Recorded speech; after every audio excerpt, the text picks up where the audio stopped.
দেয়াল পত্রিকা শুধুমাত্র বছরে 1-2টা স্বাভাবিকভাবে করে থাকে, যে কোরবানি ঈদের আগে একটা, আর বাৎসরিক যে প্রতিযোগিতা হয়ে থাকে বার্ষিক প্রতিযোগিতার আগে প্রকাশ করে থাকে। এই দুইটাই কিন্তু যথেষ্ট নয়, বরং প্রতি মাসেই দেয়াল পত্রিকা প্রকাশ করা চাই।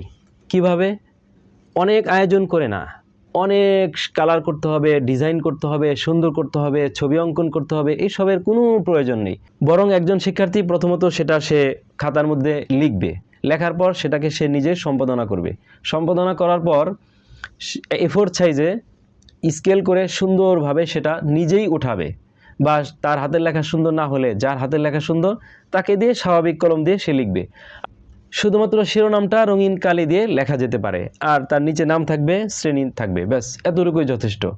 এজন্য আমি আমার শিক্ষার্থীদের ক্ষেত্রে আমাদের জামিয়া থেকে এমনটাই করে থাকি। আমাদের মাদ্রাসা থেকে বছরে প্রায় 4-5টা আরবি পত্রিকা বের করে থাকি আমরা।